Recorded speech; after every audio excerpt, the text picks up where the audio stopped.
우리 하나님의 크신 은혜와 사랑이 이 시간 함께하는 여러분 모두에게 충만히 임할 수 있게 되시기를 예수님의 이름으로 축복합니다. 오늘 성경에서 온 땅이여 여호와께 즐거운 찬송을 부를지어다. 온 땅이요 그러면 이 earth, 이 흙 이걸 얘기하는 게 아니라 이 땅에 사는 모든 사람들은 다 하나님께 즐거운 찬송을 불러야 한다는 것입니다. 그리고 기쁨으로 하나님을 섬기며 노래하면서 그의 앞에 나아가야만 한다는 거예요. 그런데 지금 그렇게 할 수가 없잖아요. 하나님께 나와서 예배 드려야 되는데 그렇게 할 수가 없게 된 것이 참 가슴 아픕니다. 어제 새벽에도 어떤 우리 성도님께서 예배당에 들어오고 싶었겠죠. 그런데 문이 잠겼어. 대면 예배 못하게 하니까 어쩔 수 없이 세상에 그 길가 교회 앞에 그 지나가는 분들 쉬라고 만들어 놓은, 우리 교회에서 만들어 놓은 거죠. 그 벤치에 앉아서 유튜브로 그 앞에서 예배를 다 드린 거예요. 참 그 얘기를 들을 때 얼마나 가슴이 아픈지 모르겠어요. 참 여호와 앞에 찬양하며 예배하고 나가야 되는데 나갈 수 없으니 그게 답답한 것이고 그게 서글픈 것이고 그게 억울한 것이죠. 여러분, 예배가 회복되지 아니한다, 거기에는 할 말이 없는 거예요. 참 안타깝습니다. 어제 그래도 종교 지도자들과 대통령이 청와대에서 이렇게 간담회 형식으로 아마 티파티인지 식사를 했는지는 모르겠어요. 함께 모여서 이야기를 나눴습니다. 거기에서 대통령께서 바이러스는 종교 신앙을 가리지 않는다라는 이야기를 했습니다. 그리고 과학적이지 과학적이라고 이야기를 했습니다. 그런데 바이러스는 종교와 신앙 그 어떤 것도 가리지 않고 다 감염될 수 있다는 얘기잖아요. 그런데 왜 교회만 비대면을 해야 되죠? 가리지 않는데. 공무원 있는 관공서는 바이러스가 가리나요? 지하철 바이러스가 피해가나요? 여기는 사람들 많이 타는 데니까 우리가 괴롭히지 말자 그러고 안 가나요? 사람 모이는 데가 얼마나 많은데요. 사람은 모여서 살아야지 혼자는 살 수 있는 게 아니에요. 절대로 사람 혼자 살 수가 없는 겁니다. 무엇이 필요해서라도 사람을 만나야 물건을 가져오기도 하고 하죠. 산속에서 혼자 사는 사람도 간혹 있기는 해요. 그런데 그 사람도 끝까지 혼자는 아닙니다. 필요한 것이 있으면 마을에 내려왔다가 가야 하는 거지요. 이렇게 저렇게 하면 그 바이러스가 가리나요? 절대로 가리지 않지요. 그런데 그렇게 하면서 교회는 대면 예배를 당분간, 언제까지인지 모르겠어요. 사실 예배가 금지되었는데 무슨 할 말이 있겠어요. 그래서 방역은 그분이 신앙의 영역이 아니고 과학의 영역이라고 이야기를 하면서 바이러스가 종교신앙 가리지 않는다라는 이야기를 하는 거죠. 그런데 바이러스는 신앙의 영역이 아니고 과학의 영역이라고 말하면서 사실은 더욱더 정치적인 영역은 더더욱 아니죠. 그런데 이게 지금 이미 정치적 영역에 이미 들어가 있는 것 같습니다. 그러면서 방역은 신학의 영역이 아니다. 물론 신앙으로 방역이 다 되는 것은 아니에요. 그러나 하나님 앞에 기도하면서 우리가 그 어려운 이 시대, 이 코로나 바이러스로 말미암아 온 이 시대를 헤쳐나가야 되는 거 아니겠어요? 이겨나가야 되는 거 아니겠어요? 그 이기는 힘이 어디서 나올 것이냐? 신앙의 힘으로 이겨나가는 것입니다. 과거에 성도들은 환난과 핍박 중에도 무엇으로 이겼느냐? 신앙의 힘으로 이겨낸 것입니다. 전쟁통에도 신앙의 힘으로 이겨냈고 IMF도 신앙의 힘으로 이겨낸 것입니다. 이것이 와서 인체에 들어와서 육체를 해롭힌다 하더라도 신앙이 있는 사람은 이겨낼 수 있는 것입니다. 그렇기 때문에 신앙의 영역이 아니다라고 완전히 100% 아니다라고 말할 수는 없는 겁니다. 그렇다고 해서 신앙인이라고 해서 감염되려고 쫓아다닐 필요는 없는 거겠죠. 뭐 우리의 육신은 똑같은 육신이니까. 그러나 다른 것은 뭐냐? 신자와 불신자의 다른 것은 뭐냐? 신자는 힘들고 어려울 때 매달릴 때가 있어요. 불신자는 매달릴 때가 없는 것입니다. 그러니까 신앙을 가진 사람들이 훨씬 더 승리의 삶을 살 수 있는 거죠. 그런데 그 신앙생활을 금지하게 되면 국민의 그 미래의 힘마저도 사실은 빼앗아 가는 그러한 결과를 초래하고 결국은 그것은 신앙의 자유를 빼앗아가는 그런 역할까지 하게 되는 것입니다. 그러니까 이것이 지금 결국은 신앙의 영역이 아닌데 과학의 영역인데 정치 영역으로 가져가고 있는 건 아닌가? 과학의 영역이라면 모두가 다 공평해야 되죠. 성당에서 모여서 미사할 때는 바이러스가 잠깐 스톱, 여긴 미사 중이니까 우리가 들어가면 안 돼 해서 바깥에서 멈춰 있나요? 아니잖아요. 과학적이라고 하면서 가장 지금 비과학적인 행위를 하고 있는 것이 예배를 지금 대면 예배, 즉 예배를 금지하고 있는 정부가 아니겠는가? 자, 그래도 우리는 심령으로라도 하나님께 나아가야 되고 이것이 종식되고 이제 예배가 정상이 될 때에 온 성도들은 과거보다 훨씬 더 뜨겁게 열심히 신앙생활을 해야 될 줄로 믿습니다. 오늘날 너무나 심하게 언론에서 교회만을 가져가기 때문에 사실 어떻게 보면 가장 인정받고 해야 될 교회가 지금 사람들에게 비토가 되고 있는 것이 너무나 안타깝습니다. 거짓 선동에 다 넘어가서 말이에요.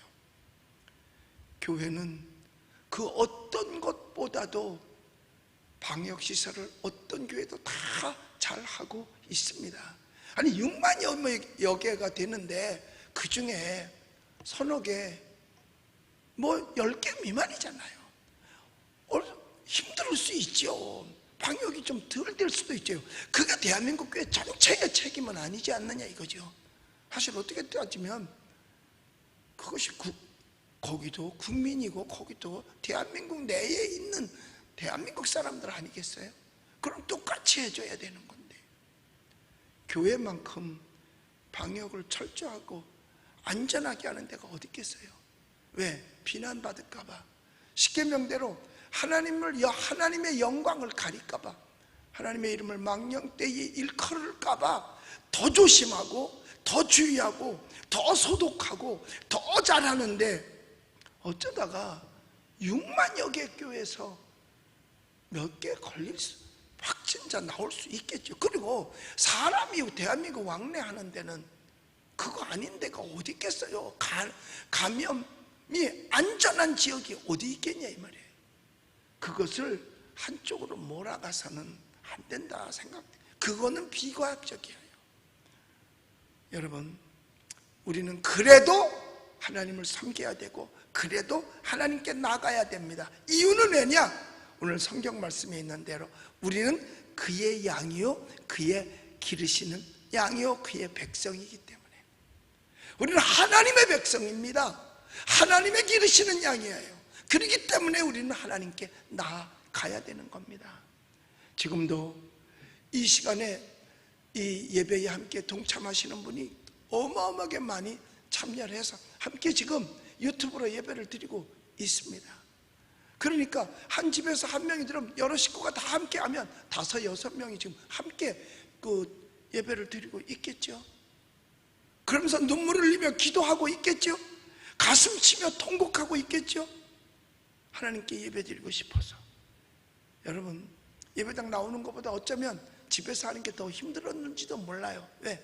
옆에 사람, 또 잠자는 사람한테 피해가 가지 않나, 뭐 등등 여러 가지로 어려울 수도 있어요. 그러나 이 시간에 함께 우리는 하나님께 나온 것인 줄로 믿습니다. 우리는 그분의 양이라고 오늘 성경에서 말합니다. 그럼 우리가 누구 거예요? 하나님 거예요. 그분의 양이니까.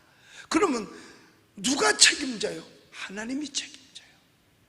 왜? 우리가 그분 거니까. 여러분들 각자는 개인 소지품이 있어요. 자기 소지품은 누가 책임지냐? 자기가 책임지잖아요. 자기가 책임지잖아요. 마찬가지예요. 여기서 우리를 향하여 그의 양이라고 했으니까 우리가 그분 거니까 그분이 책임을 져요. 그분의 손에 달렸어요. 왜? 그의 양이니까. 그래서 우리는 여호와 하나님을 찾아야 돼요. 사실 하나님께 기도하고 예배드리기 힘들었던 사람들이 있었는데 그게 대표적인 인물로 다니엘이죠. 다니엘이 바벨론 포로로 잡혀갔어요. 바벨론은 우상 숭배하는 나라예요. 신상을 만들어 놓고 거기 절하게 하는 나라예요. 그러니까 거기서 신앙생활이라는 것은 할 수가 없는 곳입니다. 더군다나 포로의 신분이에요. 그럼에도 불구하고 동편의 창 성전을 향하여 문을 열고 창문을 열고 날마다 하나님 앞에 기도했어요. 그걸 또 누가 고소했어. 그러면 한 번 더 하면 너 사자굴 속에 집어넣는다. 지금과 똑같은 상황이 아니겠어요? 지금도 대면에서 예배를 드리면 고소를 해요. 그러면 불려가야 돼요. 벌금을 내야 돼요. 이런 것이 오늘날 과거 다니엘 시대와 다를 게 뭐가 있냐 이 말이에요. 그럼에도 불구하고 다니엘은 하나님 앞에 기도했습니다. 결국은 사자굴로 끌려 들어가요. 여러분, 그래 사자굴 가느니 차라리 한번 뭐 안 하지 뭐 고소당했는데 이럴 수 있겠어요? 다니엘은 그걸 했다 이 말이에요. 목숨 내걸고 다니엘은 기도했다 이거죠. 목숨 걸고 하나님께 예배 드린 거예요.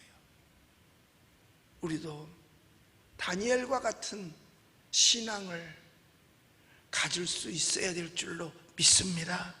신앙생활이라는 거는요 장난이 아니에요. 삶 정도가 아닙니다. 예배는 목숨과도 같은 거예요. 목숨과도 같은 거예요. 그래도 우리 종교 지도자들이 들어가서 예배의 귀중성을 대통령에게 이야기를 했어요. 어떻게 될런지는 더 두고 봐야 되겠습니다만은, 그래서 모든 방역을 철저히 할 테니까, 그리고 될 수 있으면 어떤 사람이 병 걸리기 좋아하는 사람이 어디 있겠어요? 다 자기 지킬 것 다 지키죠. 우리 교회도 마찬가지잖아요. 처음에 전염병이 돈다고 했을 때 우리는 전염병 예방을 위해서 이 안에서는 절대로 감염자가 생겨서는 안 된다. 처음부터 우리는 그래서 이렇게 방역시설을 잘 해놓고, 사실 우리는 강단에서도 제가 이거를 수시로 뿌리잖아요. 이거 소독약을 혹시 나 혼자 쓰는 마이크인데도 뿌려요. 그런데 지금 어제도 구청에서 문자가 왔어요. 우리 이 방송하는 것을 보고 왜 설교하면서 마스크를 안 썼느냐. 아니 대면하는 사람이 없는데 도대체 왜 마스크를 써야 되냐. 아니 사람을 옥죄어도 분수가 있지 아무도 없는데 마스크 쓰라는 거예요. 누구를 위해서 쓰라는 겁니까? 그리고 내가 음성 판정을 받은 사람인데 나한테서 나갈 게 없잖아요. 그리고 그리고 우리의 스텝들은 20m, 30m, 50m 떨어져 있잖아요. 자, 이렇게 확실한데 내가 음성이고, 그리고 방송 협조자들은 다 마스크를 쓰고 있고, 아니 이거를 쓰고 설교를 하라고 하니, 만약 마스크를 쓰면 발음이 정확하겠어요? 더군다나 이게 대면도 아니고 이게 전파를 타고 가는데 이게 소리가 정확해서 제대로 들리겠어요? 어제도 보니까 그 모임에 교단장들, 기독교 대표들 모임에 다 마스크 쓰고 있더라고요. 그래도 말씀하실 때 대통령은 마스크를 옆에다 벗어놓고 말을 하더라고요. 근데 옆에 가림대는 플라스틱 가림대 옆에 하나씩 놓은 거 같더라고요.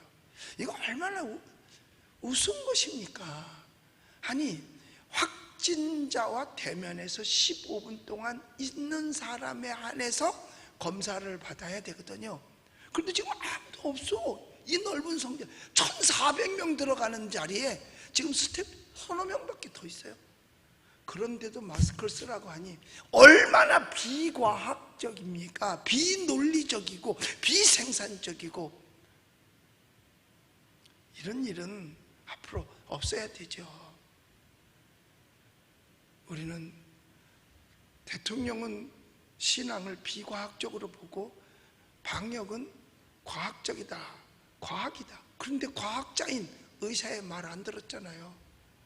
이거 공항 금지해야 됩니다, 말 안 듣잖아요. 그 뒤로 7번이나 더 얘기를 했는데도 가장 과학적인 사람들이 가장 과학적으로 얘기를 해도 안 들었어요. 그건 누가 비과학적인가요? 정부가 비과학적 아니겠어요? 이것을 정치적 영역 아니겠어요? 과학적 영역이라고 해놓고 나서 이것을 정치적 영역으로 지금 사용하고 있는 거 아니에요? 여러분, 그러나 우리 하나님의 자녀들은 우리가 그의 양이요 그의 백성이에요. 하나님이 것이라 그 말이에요. 하나님의 것, 하나님이 책임져요.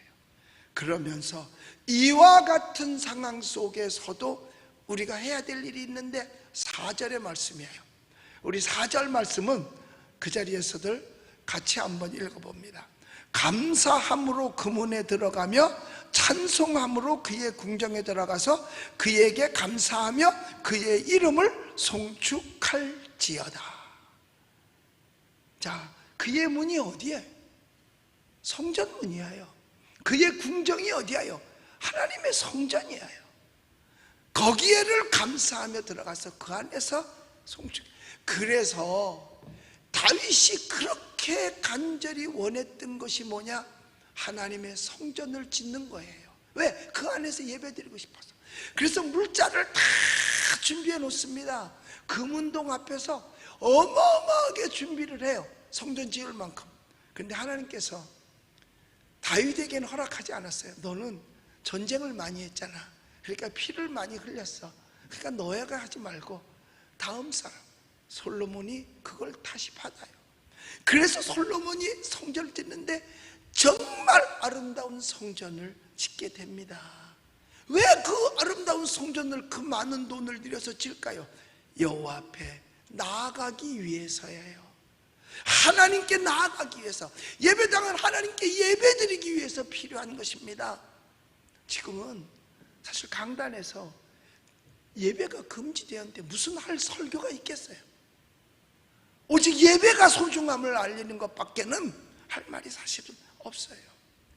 그래서 감사함으로 들어가야 되고 찬송함으로 들어가야 하고 그의 이름을 여호와 앞에 송축하고, 그래서 교회는 성가대가 있고 찬양이 있고 악기가 있고 다 있는 겁니다. 왜? 여호와 앞에 찬양하기 위해서 말이에요. 여호와 앞에 찬양하기 위해서. 그래서 예배가 필요한 것이고, 그래서 예배당이 필요한 거죠. 그런 것이 필요 없다면 예배당도 필요 없죠.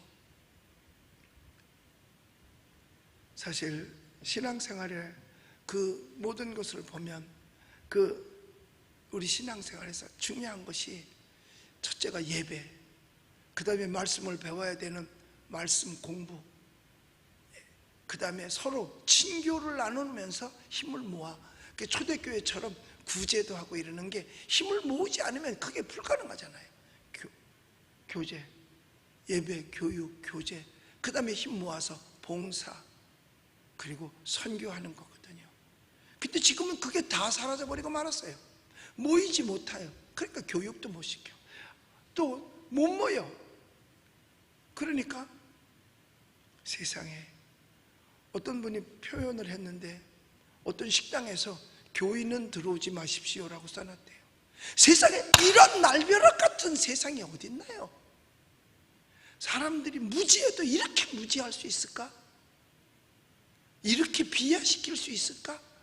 뭐 어느 나라에서는 흑인은 들어오지 마시오, 뭐 마라, 뭐 이렇게 뭐 했던 문구가 내가 있었다는 소리를 들었는데, 세상에 교인은 들어오지 마세요, 그리고 노인은 들어오지 마세요 라고 쓴 것이 있다고 그래요. 글쎄 제가 직접 보진 않고 이야기로 들었는데, 이런 일이 이 땅에 있다면 결국은 이 땅은 사람답게 사는 나라가 아니고 사람이 먼저가 절대로 아닌 나라인 것입니다. 우리는 아무리 힘들고 어려워도 우리 마음속에 주신 주님의 그 사랑과 그 은혜, 이거 잊지 말고 속히 주의 전으로 뛰어나와서 감사함으로 주의 전에 문에 열고 찬송함으로 주의 이름을 송축할 수 있는 그날이 속히 오도록 우리 늘 기도하며 나아가는, 그리고 어떠한 환난과 어려움 속에서도 신앙 잊어버리지 않는 저와 여러분들이 꼭 되어주시기를 예수님의 이름으로 축복합니다. 기도하겠습니다.